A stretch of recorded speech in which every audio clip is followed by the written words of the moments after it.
And welcome, welcome, welcome. This is Peter Winick. I'm the founder and CEO of Thought Leadership Leverage, and you're joining us on the podcast today, which is Leveraging Thought Leadership. Today, my guest is Will Bachman.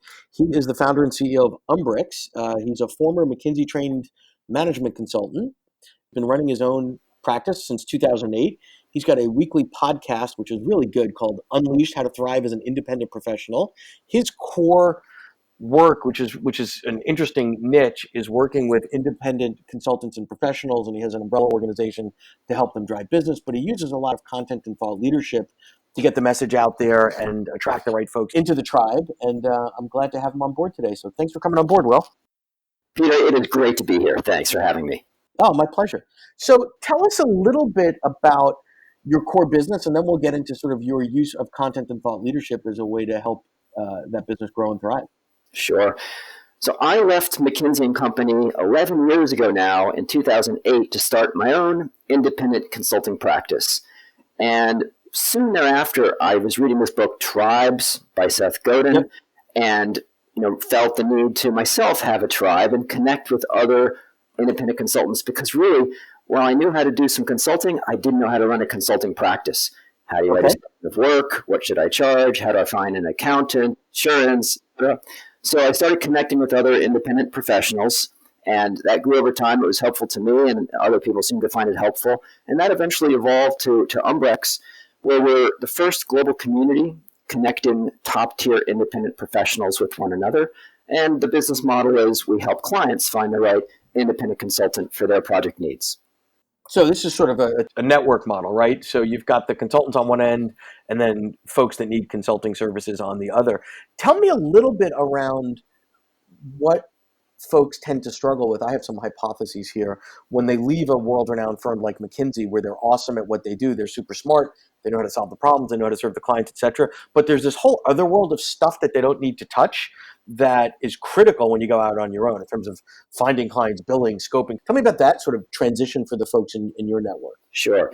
I'd say probably there's three categories of what a consultant does, and the people that I work with struggle with two of those. So the three categories are, actually delivering the work, there's finding the work, and then there's all the infrastructure to support it. So most of the people that in Umbrex, they were at a top-tier consulting firm, they're fantastic at delivering the project, but when they leave the kind of branding and the support of a big firm, Sure. people struggle with how do I generate leads now as an independent? How do I find project opportunities?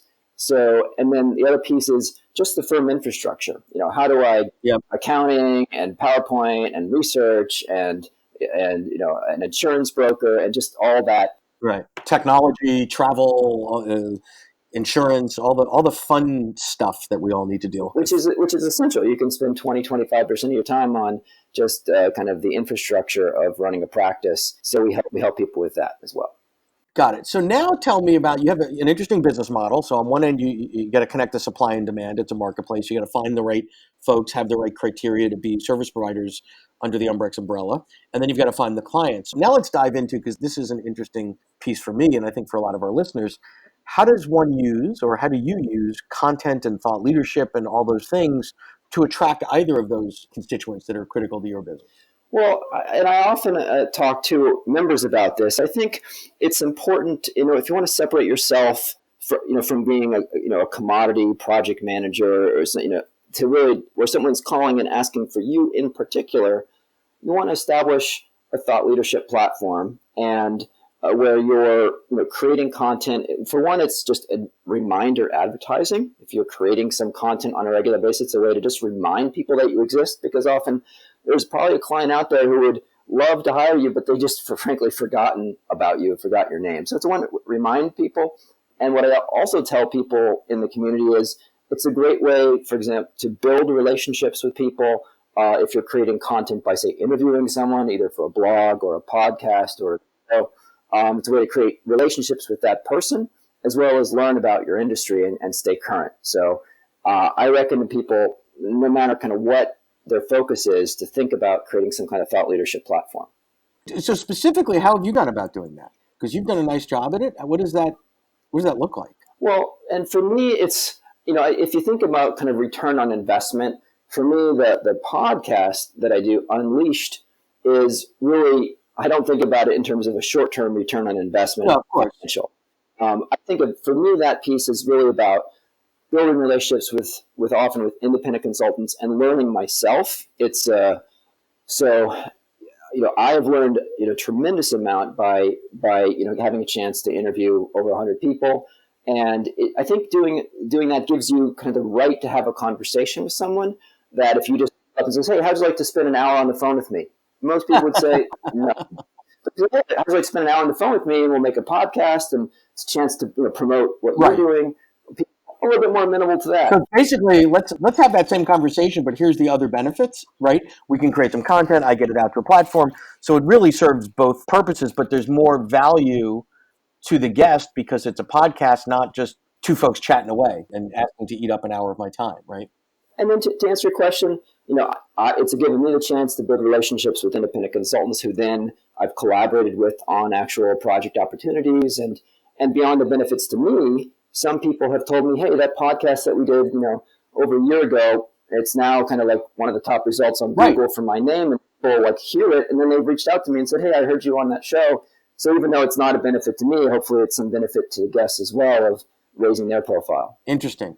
So you've done 100 episodes. What are the sort of best practices? I hate to ask a consultant for best practices because I can be here all day, but what are the condensed version of the best practices of running a podcast for you for the purpose of increasing awareness for your business? Let's keep that a specific question. Well, for purposes of increasing awareness, so I'd say number one, start. So that's like the number one best practice, right? If you're not doing it at all, then no credit. So start now. And number two would be do it on some regular basis. So if you can only handle like monthly, okay. I'd say weekly is probably a good one to shoot for. The benefit of doing it on some regular basis is that it's always the easiest thing to not do. Right. So if you have some regular thing like, well, shoot, I got to carve out some time this week, and then it becomes a habit, and then it becomes something you don't even notice that you're doing. So start, make it a regular habit. And then what I recently learned from Mark Metry, who has Humans 2.0 Top 100 podcast, is create some micro content. So take a 1 minute snippet, make a short little Instagram kind of video and put that out there to help raise awareness of your podcast, post it on LinkedIn and so forth. But when you post it, don't just say, here's my latest podcast episode. Try to make it conversational when you post on social media. So invite a question like, hey, here's something that we talked about on this cast. What do you think? How do you approach this? A little teaser snippet. Cool. So can you give us, now that you've been doing it for a while, and I love what you said earlier, this is not something that you can measure on, okay, so I just did that podcast, I created X dollars for that, in value for that 48 minutes of my time. It doesn't work like that. But could you give some specific examples of value that has been created for you and your organization and the consultants in your network as a result that you can attribute to the podcast? Sure. So I'm sort of doing something a little non-traditional in that I'm really focused with Umbrex on building a community. So I'm not interviewing potential clients typically. So it's not direct benefit, but there's been a half a dozen situations where a client called me and I was able to, staff someone on a project with them, someone who I had interviewed. And I was able to say, look, I know this person and here's an episode you can listen to them talking with me before you, reach out to them and interview them. So it kind of gave me a lot of credibility in that person, that I'm not just introducing some random person I don't know.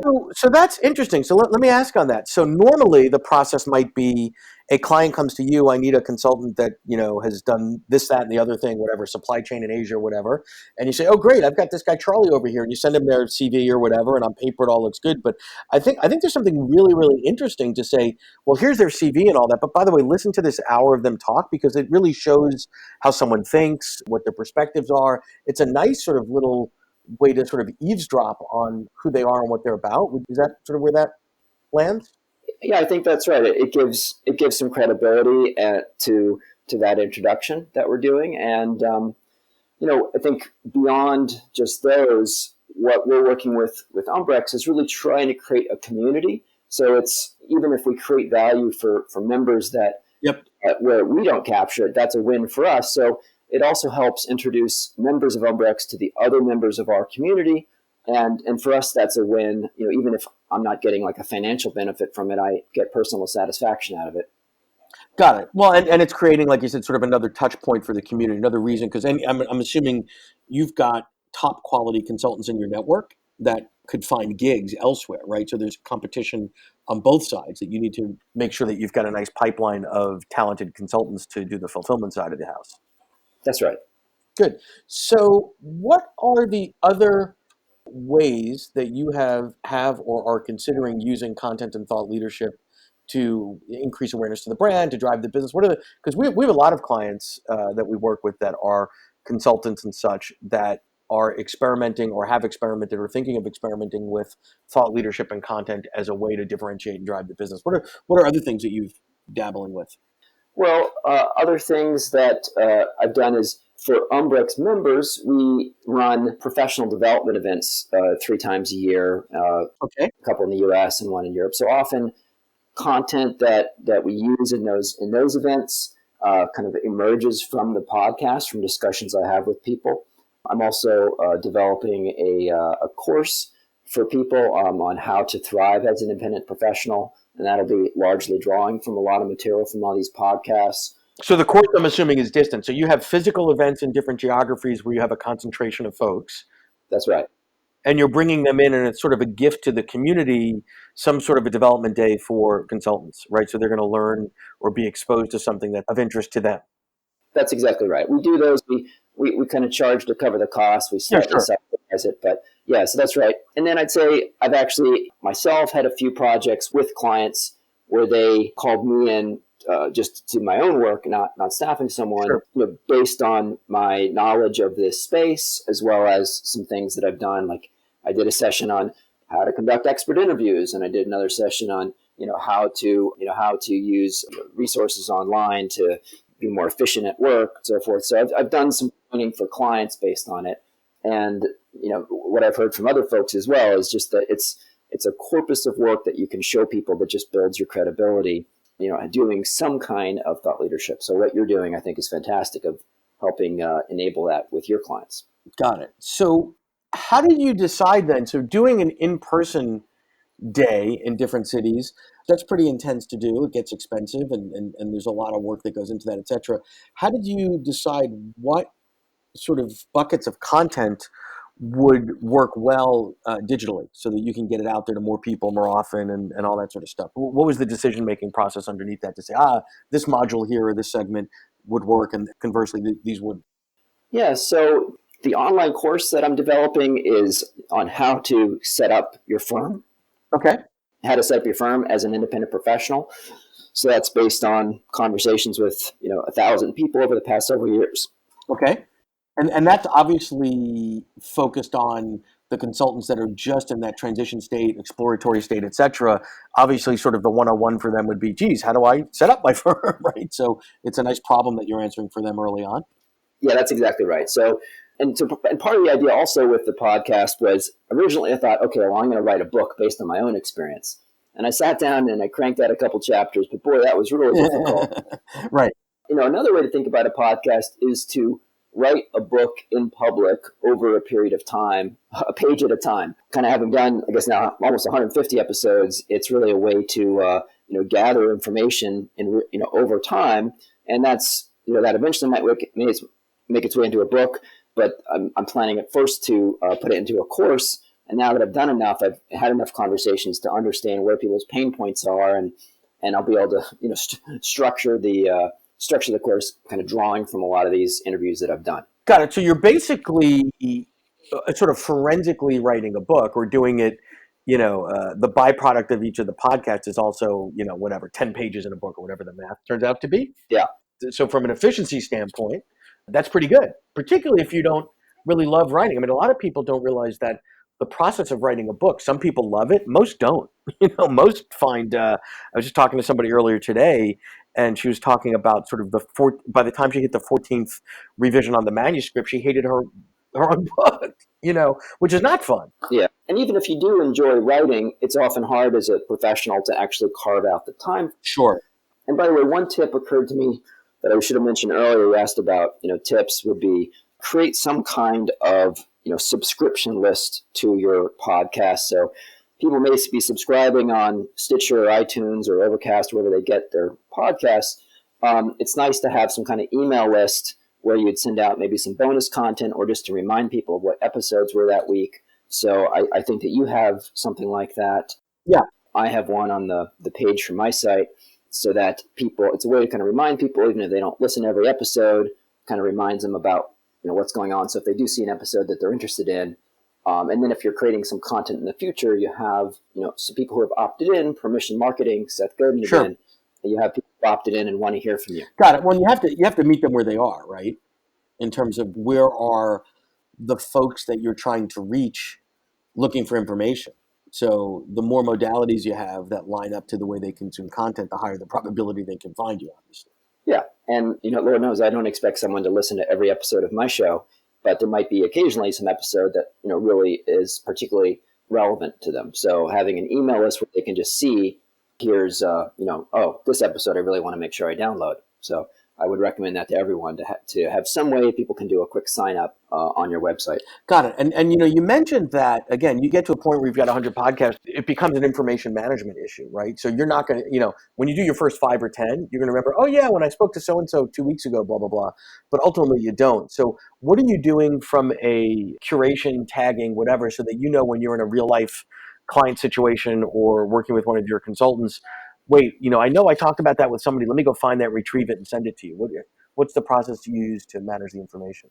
Yeah, so I've been getting a transcript made of every episode, and that's also available for download on the website. I have a full text corpus of all the interviews that's searchable. Okay.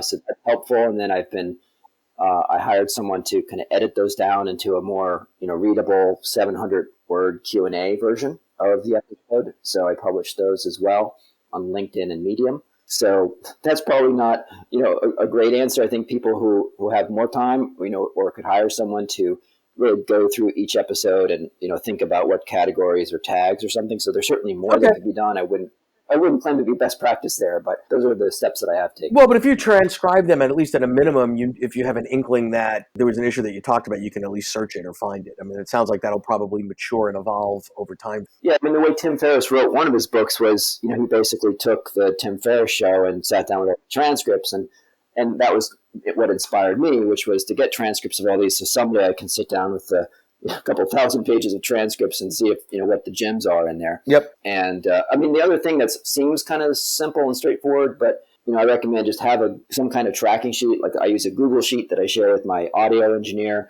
to just list the episodes and keep track of them, because pretty quickly you'll have a queue of episodes and it's not clear what stage they're in. Have you right. written the transcript? Have you published it? What the number is? So when you have 5, it's not a big deal, but start that early.